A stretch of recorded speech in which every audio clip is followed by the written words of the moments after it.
Sa pagpapatuloy po ng ating balitaan, makakausap po muna natin si Attorney Ferdinand Topacio. Siya po ang nagsisilbing Deputy Spokesperson ng PDP Laban at siya rin po ang nagsisilbing spokesperson at legal counsel itong si Congressman Leviste at si dating Congressman Arnulfo Teves Jr. Magandang araw ho sa inyo at welcome sa Bombo Radio Philippines, sa Bombo Network News. Attorney Ferdinand Topacio, sir, si Bombo Genesis at Bombo Jai po ito. Nais namin una siguro makuha yung reaksyon po ninyo, ano? Kasi kahapon ay umabot na po inirefer na po sa Justice Committee ng Kamara ito hong dalawang magkasunod na complaint against kay Pangulong Ferdinand Marcos Jr. Ano pong reaksyon po ninyo dito, Attorney? Ako po ay duda po ako dyan sapagkat ayon po sa mga pahayag ng ating mga kaibigan sa media, 4 pages daw. Tama po ba yun? Hindi ko pa nakikita pero nakikita ko sa reports, 4 pages. At yun pong abogadong nag-file at nag-endorse ay hindi po natin alam ang kanilang motibasyon. Kung sila ay may kaugnayan sa Malacanang, sapagkat ang suspecha po namin, hindi pa naman po kami sigurado, inuulit ko, suspecha pa lamang namin, kaya't sinisiyasat pa po namin ito ay baka po ito ay isinagawa upang magkaroon ng tinatawag na self-inoculation o mabakunahan ang Pangulo against further impeachments. Ito po ay sa harap ng mga balita na may totoong impeachment na mahaba, well-documented, pinag-aralan na ihahain naman ng ibang grupo. So baka preemptive strike ito para sabihin na nag-initiate na ng isang impeachment complaint and therefore 1 year nang mabakunahan o immune sa iba pang impeachment complaint ang ating Pangulo. Iyan din po yung punan ng ilan, ano? Anyway, parang sinasabi ho ninyo, part lang po ito, bahagi lamang po ito ng game plan ng administrasyon. Tama ho ba, Attorney? Opo. Baka naghain sila ng isang reklamo na sadyang mahina upang madaling ma-dismiss. Pagka yan ay na-dismiss, syempre po, it is initiated kapag yan po ay tinanggap na at nirefer na po sa committee. So may 1 year na hindi pwedeng mag-file ng impeachment laban kay Pangulong Marcos. Baka po, hindi pa po ako nagtuturo ng daliri, tinitingnan pa namin, but ang gut feeling ko dyan parang gawa lang nila para maprotektahan ang Pangulo at it's not an honest to goodness it's not an honest to goodness impeachment complaint filed in good faith. Okay. Sa ibang usapin naman po tayo, Attorney, ano? Lately sinamahan po ninyo si Congressman Leviste, kayo po yung legal counsel, ano, na sumama ho sa kanya para mag-file ng case against din kay Undersecretary Castro. Ano pong update ho dito, Attorney? O ay isang kaso para sa danyos o ang tinatawag na civil libel. Kasi ang libel po, dalawang klase po yan. You can file a criminal case for libel under violations of the provisions of the revised penal code, or you can file isang kaso katulad ng ginawa po namin ni Congressman Leviste na ito po ay danyos lamang po ang hinihiling namin at walang pagkakulong.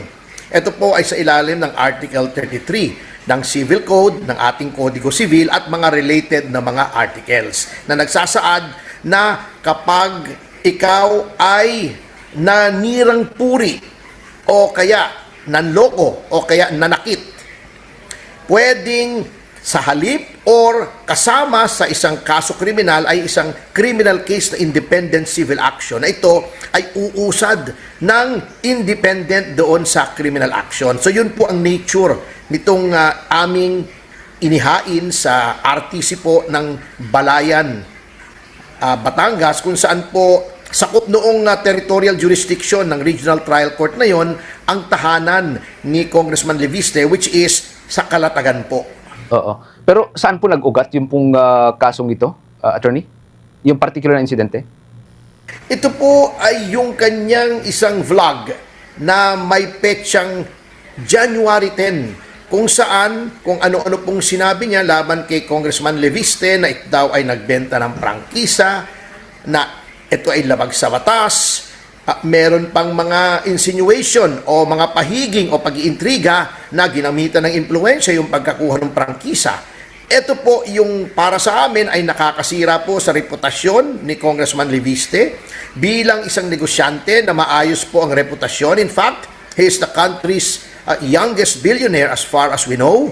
Siya po ay nakapagtayo ng isang magandang negosyo na renewable pa, very ecologically friendly pa, ng sarili po niyang sikap. Hindi niya ginamit ang impluensya ng kanyang pamilya, bagamat sila ay nasa politika, at wala po siyang ginamit na palakasan dito. At to make it clear po, wala pong binebentang prangkisa si Congressman Leviste. Iba po ang binenta niyang kumpanya sa Meralco. Ito pong kumpanyang ibinenta niya sa Meralco ay wala pong pag-aaring prangkisa.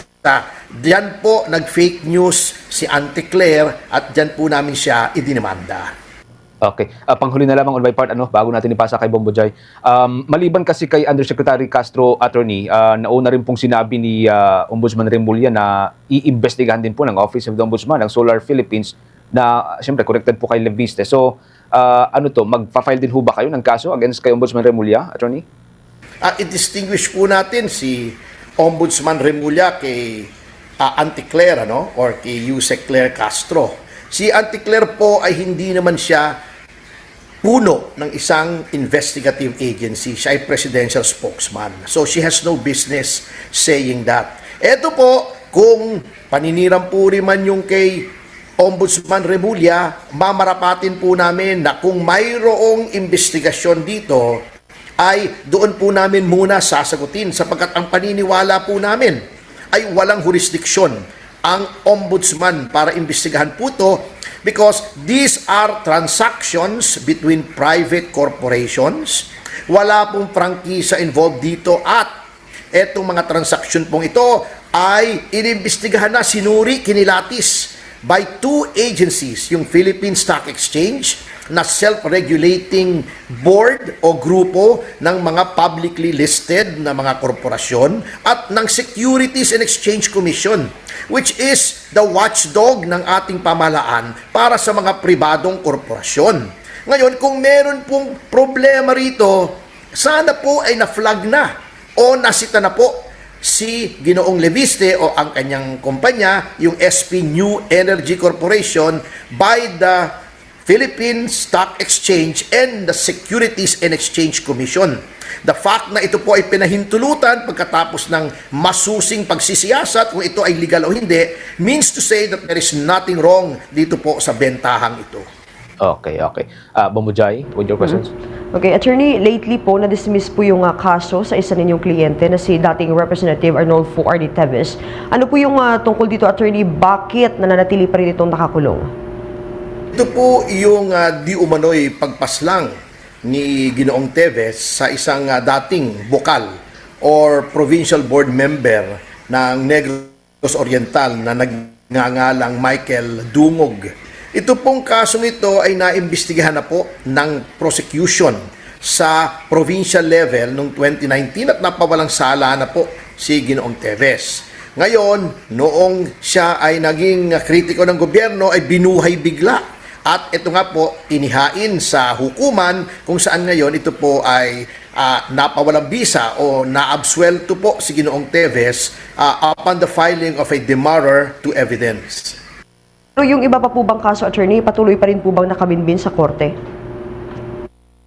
Po siyang mga kaso wherein bail is discretionary at ang estado po ng mga kasong yon ay nililitis pa po. Lalong-lalo na po doon sa issue na kung siya ay dapat payagang magpiyansa.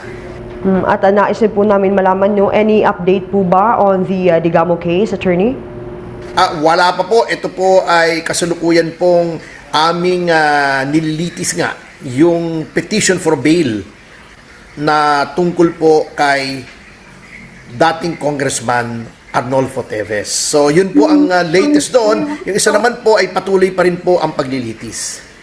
Since maraming cases na kinakaharap ang inyong kliyente, paano po ninyo tinanggap yung dismissal sa unang murder case, attorney?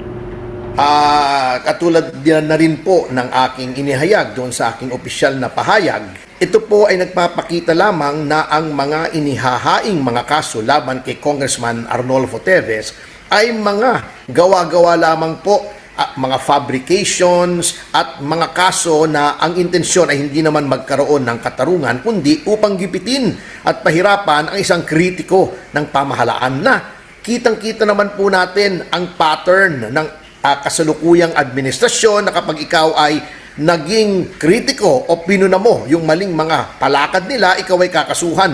Nangyari na po kay Kiko Barsaga, kay Congressman Leandro Leviste, pati po sa ibang mga kasamahan namin sa oposisyon, si General Pocis, pati po ako ay kinakasuhan po nila. So hindi na po kami magtataka. Ngunit na nakikita naman po natin na mahina po dahil pilit na pilit ang mga kasong ito.